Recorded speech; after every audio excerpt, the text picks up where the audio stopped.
Hey, you guys, welcome at day number 3 from the 7-day Fund Fast series. My name is Sven, as you know, founder of the Get Funded Formula, and today we're going to talk about the Money Magic Mix. Sounds very excited, and I'm super thrilled to walk you over this concept and to just seed some new ideas in your mind so you can lift up your fundraising game. I mean, that's why you're here. So, what is it, right? What is this magic money mix and how can we typically use it? Money magic mix is a definition I coined to underline the importance and necessity for founders to design the ideal fund ask from investors. Everybody's talking about raising capital, how big is your round, it's all the same. But I believe that if we mix the money in a magical mix, then more opportunities are there for you to keep what belongs to you. And my main purpose with today's video is to, trigger an additional new way of thinking. And by the end, I hope that it's completely clear. So, too often, the founders and business owners looking for growth in any kind of way, they just go out for the hunt for funds, not knowing exactly that money comes in different forms with different prices. And all founders think, of course, like, okay, hey, I need investors, I need investment, let's grab it. So the fund ask is the amount of capital we are raising from investors to cover our expenses for growth over a predefined time frame to deliver on our plan. I mean, it almost sounds like a library dictionary-like kind of answer, right? So the fund ask is the amount of capital we are raising from investors to cover our expenses for growth over a predefined time frame to deliver on our plan. I think that the key takeaway is here that we use money for growth. We want to avoid using money for experimental stuff, and that we in our raise locate some of the money to do some R&D, research and development, or that we have some experience going on, that is fine, right? But if you're raising capital, which is in a lot of time scenarios that we exchanging equity, the key concept here to understand is that equity is very expensive. And if you're going to deploy that on something where you don't have at least a crystal clear, that's maybe a little bit too much, but a crystal clear thought that what is that money going to do for you? Now, and the better you start thinking about the money that you need and the way you deploy it, our mind is equipped with tools to really try to imagine what will be a potential outcome, right? So money in fundament is dumb. It's a piece of paper that can be expensive when used in the incorrect way. And before I move to the other slides in this 7-day Fund Fast series, I really would like to have one thing very clear, right? So money is nothing more than something that we as the population of the world have give value to. And with money, you can buy a lot of different things. But money in itself is dumb, right? And it's our goal as founder to make that smarter. Money is as well a tool to make stuff happen for us founders. So it allows us to expand to new geographies. It allows us to invest in great talent. It allows us to, for example, double down on a certain marketing activity that is working. It allows us to perhaps buy some machinery or perhaps get assets inside of the organization.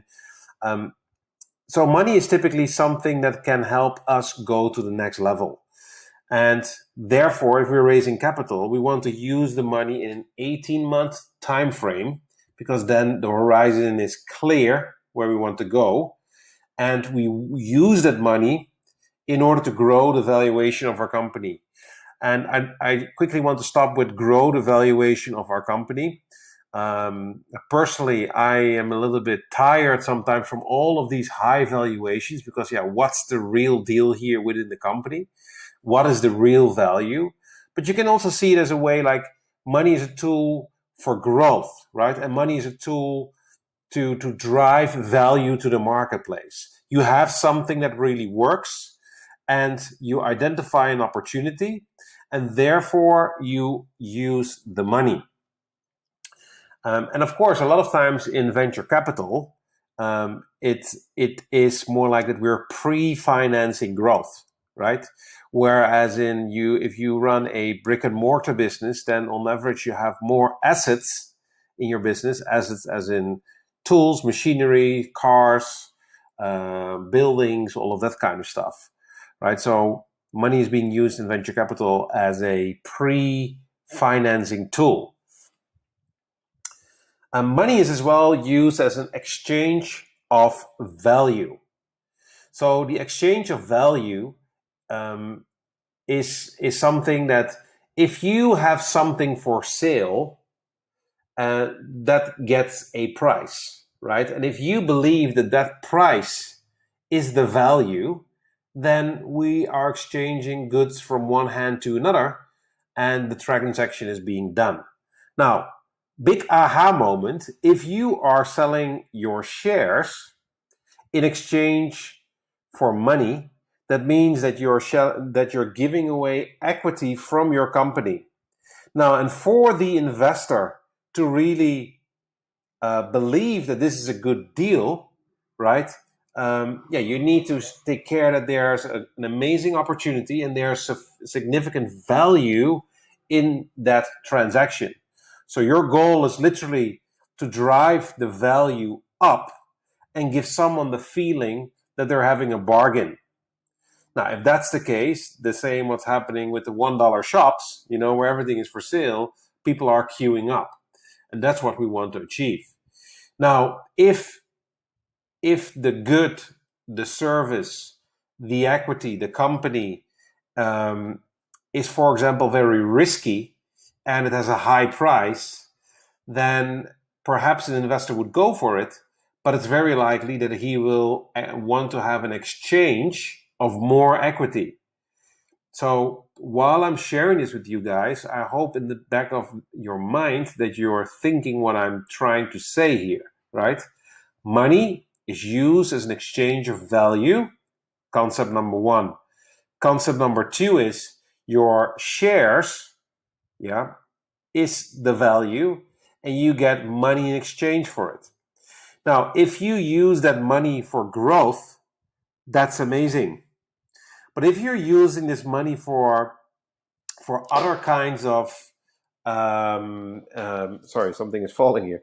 If you use the money for things that are not contributing to drive more value inside of the company, then it's one of the most expensive things under equity what you can do. So let that sink for a moment. So the key concept here is the more security in the value, the better the price. The less security in the value, the more expensive the price of money. So the more security is in the value, so your company, and you have de-risked that opportunity, then of course the price becomes almost less important, right? Because the price here is providing security. And that's the key concept that we really want to have. So as founders that we are on the hunt for capital, we should then also strive for three goals. First of all, you just knew that money is actually very dumb, right? So it's our goal, and it's my request to you, and stop the video if you want to think more deeper about it. You want to make that money that is just a paper piece. You can use that, but you have the opportunity to leverage that and more. So we want to make the money more intelligent than it is. So it could mean that if you are very precisely choosing your investor that has a great network and you get money in exchange, that means that your money has at that time become more intelligent. If you're picking money or receiving money from a very passive investor, that's considered, in my opinion, at least dumb money. Now, in the early stage of our company, we want to make our money as smart as possible, because then we can use and leverage the network of our investors or our believers, and therefore more doors getting open, and therefore we have more chance to succeed. More chance to succeed means higher valuations, more bang for your buck.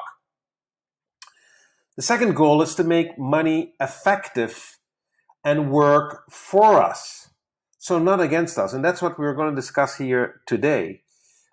Money needs to be effective. We want to use money in a way that it keeps its function, but it doesn't suffocate us, right? It doesn't make us feel shit.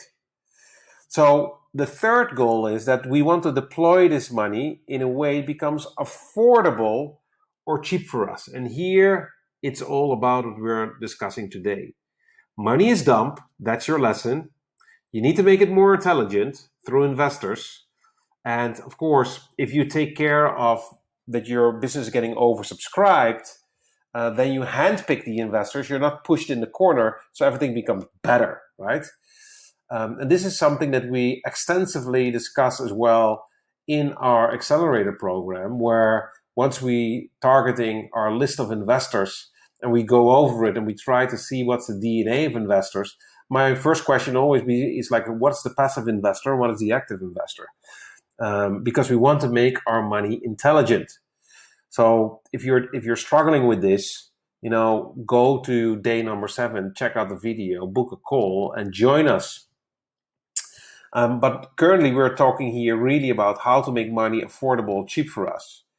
So knowing exactly how you will deploy, aka design your fund ask, which I call the money magic mix, allows us to make better decisions. So to what money source you're going after to finance your growth. So if you know exactly how to design your fund ask, so you know what kind of money you're going to spend, then you know as well what kind of money source, which can be an investor, that's what we do, we need to get in, because the dollar bill is the same, right?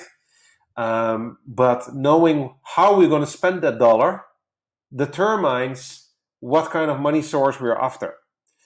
The second thing is we want to determine the risk or reduce the risk accordingly. So the more we're reducing the risk, the cheaper the money gets. Let that sink. The more we reduce the risk, the cheaper the money gets. A great example is if you go to a peer-to-peer lending, right?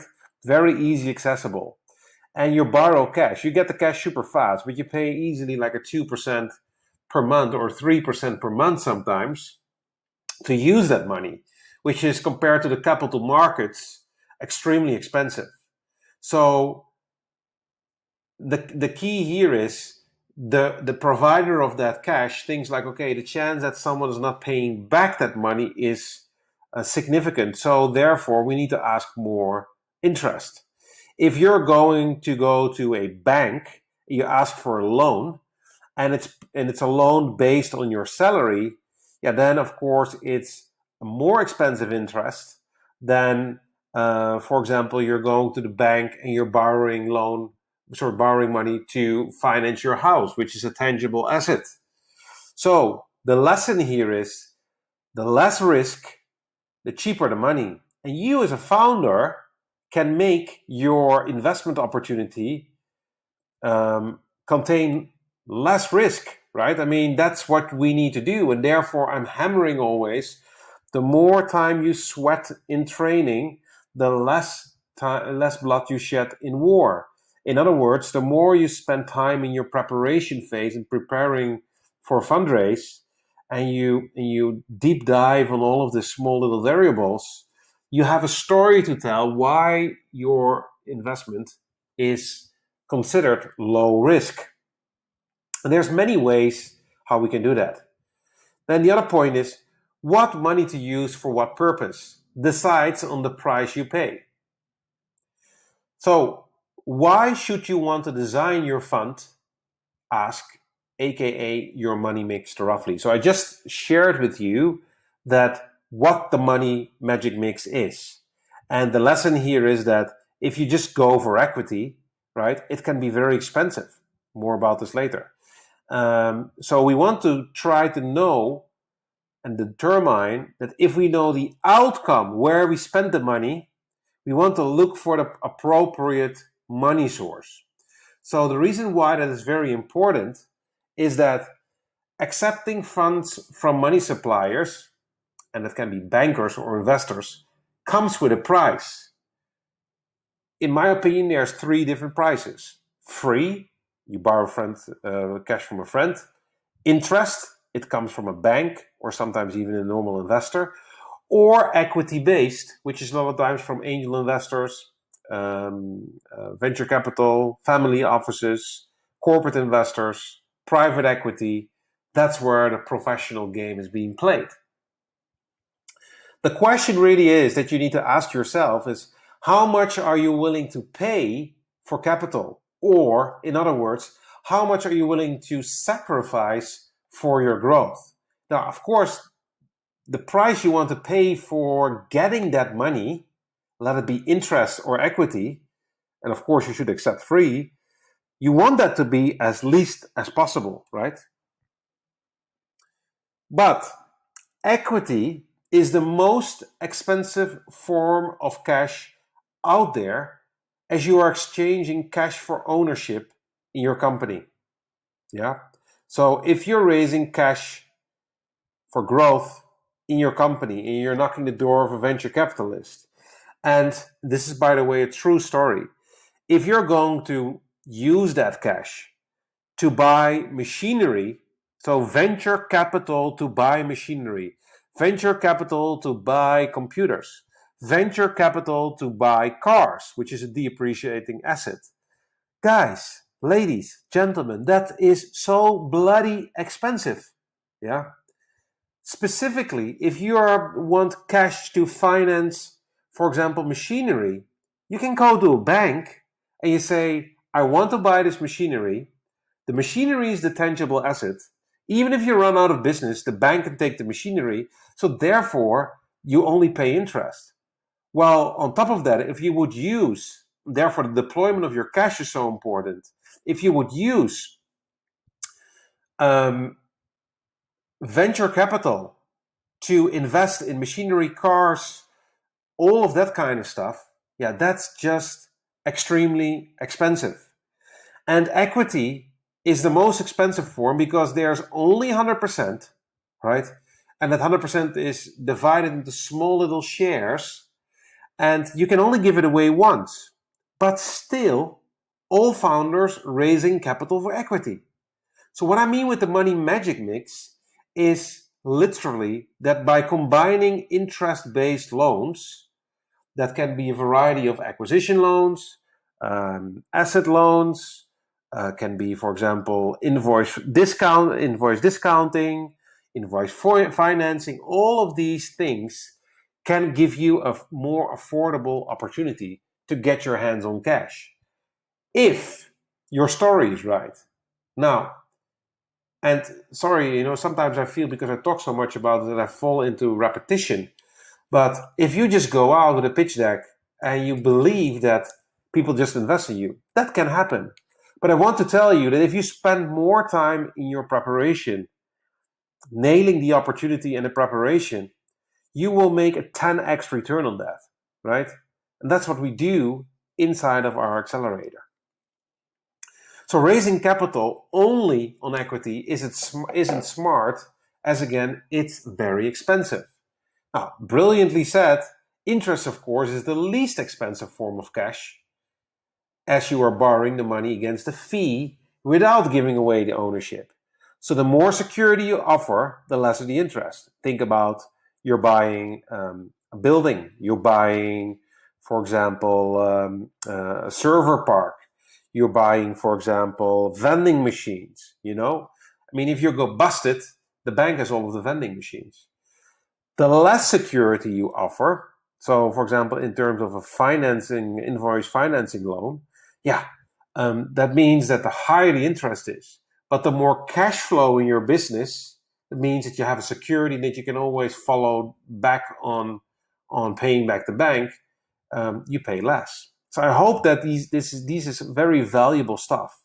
So knowing and mapping out how and where you will plan to spend that capital allows you to determine the price of money. Because if you know the first step, if it's a tangible asset or an intangible asset, if you know you're going to spend it, double down on something that is invisible but directly contributes to your growth, then I would go for equity based, right? And then your goal is after that to make the money smart through your investor network. Now, and if that's not the case, then I would recommend you're looking for other financing options, which is only based on interest. So your goal when you started out on this journey, which is quite a hell of a roller coaster, and I'm with you on this, you know, long days, it's not always easy, but the real thing that you wanted is enjoy freedom. And you wanted to have a legacy. You want to make your family proud. You want to get this done. You want to take care that all of your efforts are getting rewarded. But more important as well, that there will be a day that you have a significant cash flow existing out of potential exit. And therefore, escape the rat race of an employee, right?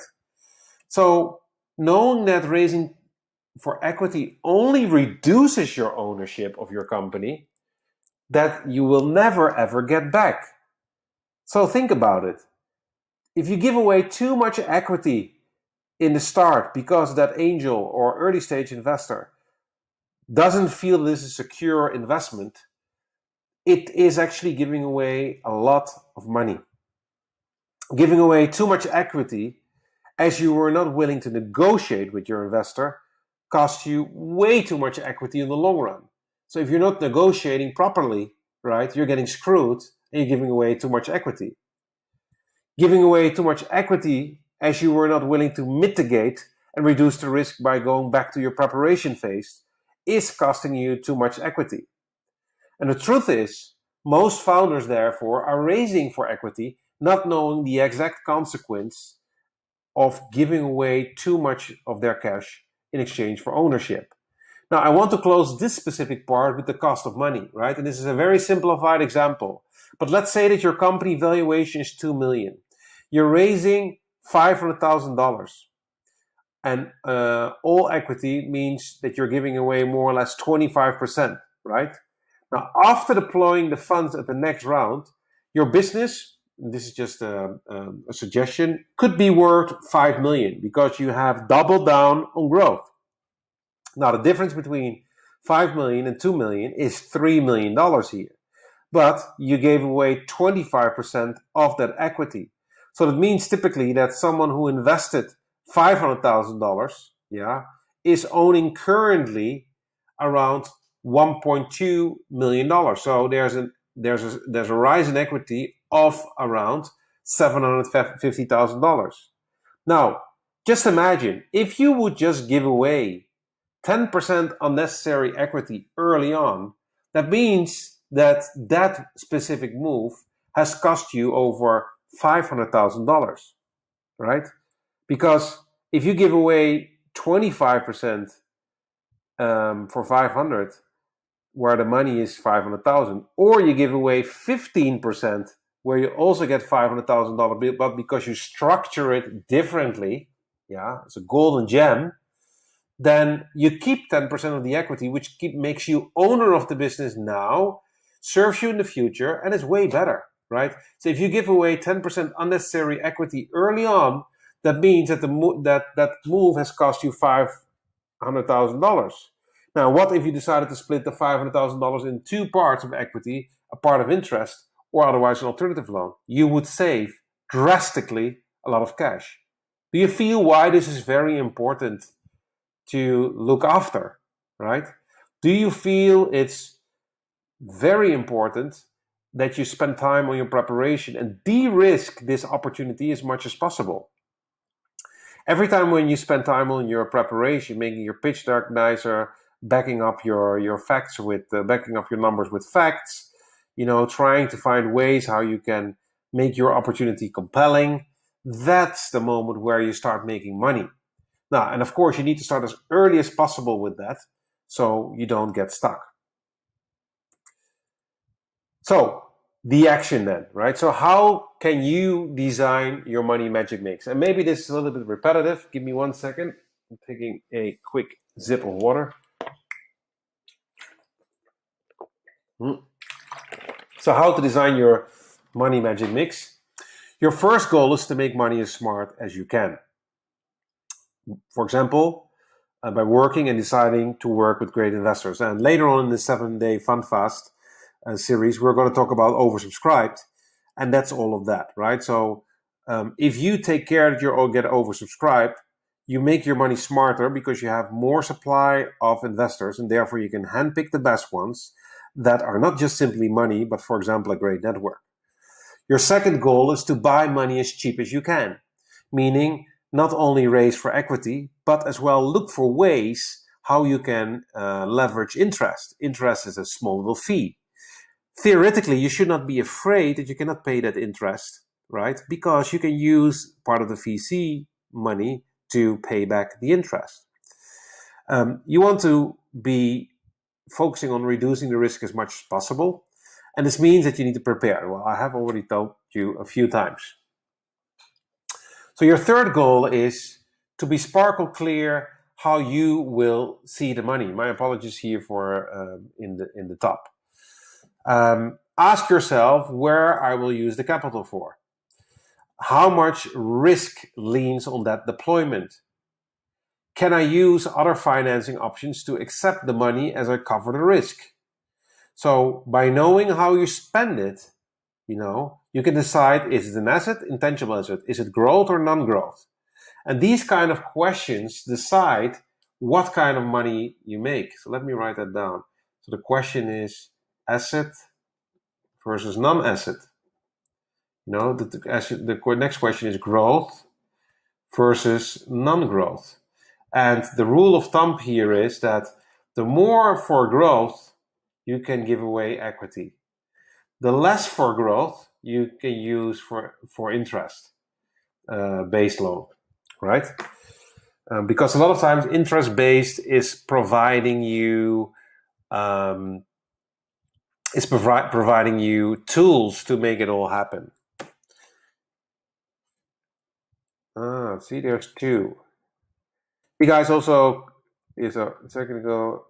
Okay, your is this? Okay. Your third goal is as well to be spark clear how you will use the money. If you're buying an asset, you can finance the asset through interest, right? Because the asset is a security. And the security makes sure that the bank has more trust in you, which means your interest is lower. Your fourth goal is to raise capital for a maximum of 18 months, as it allows you sufficient time to grow your company valuation and hit your milestones. My suggestion would be not to raise for 12 months because, especially early stage, a lot of things can go wrong. But the more you are doing for 18 months, it's very likely that you can deliver 3 or 4 big milestones that drives your company valuation. You make more money. Would you need to raise for 24 months, 2 years, or 3 years? No, right? Because you will need to pay for that significant amount of cash and equity in return, because the risk is not covered because it's not known if you will 100% achieve that. Your fifth goal is to maintain great investor, banking, and government relationships, because you can use the interest from the bank, equity from the investors, and grants, for example, from the government. Grants is a great option, and there's many opportunities out there that you can leverage. So getting a VA, virtual assistant, to look up for you all of these grants, cost you maybe $100, but you get a significant amount in return. Your sixth goal is to start your raise in time and prepare your round as early as you can, because then you can spend more time in finding a way how to de-risk the opportunity, and it will eventually serve you. Don't raise money when you need it. You want to raise money when you don't need it. So yeah, guys, now it's time, after 31 minutes, to design your own money magic mix. So I think the key concept here that I wanted to bring across: don't only go for equity. And if you go for equity, try to reduce the risk as much as possible. If you have certain assets in your business, use them and leverage them in your favor, so you borrow and get access to the money in a more affordable way. Now, I always close with this: if you want us to help you go faster, avoid costly mistakes, and get expert guided how you can engineer your round and become a hot and wanted company and get investors lined up, then join our Get Funded Accelerator. At the same page here, we have an explanation what to expect inside of our program. And otherwise, I'm happy to jump on a call with you to see if this could work. Please note, we don't accept everyone. We're very picky. I'm very picky as well, for the main reason is that I want to have great days and good vibes in this accelerator, and not non-toxic people. And we only have a limited spot of around 20 companies per month for our group coaching. Now, if you believe like, okay, hey, I want to invest in this, it starts from $1,100 per month, only for 3 months, and that is going to give you at least a 10x on return, if it's not 100x on return, right? So make a smart decision, jump in. Perhaps you're with some other founders. You can share the risk here by splitting the amount in 3. It's as well cost that you can deduct from your P&L, so it's not 100% on your personal expenses. So it should all be perfectly fine. So I hope this was a valuable session for you, and I hope to see you otherwise in the Facebook group or somewhere else. Have a great day, guys. Cheers.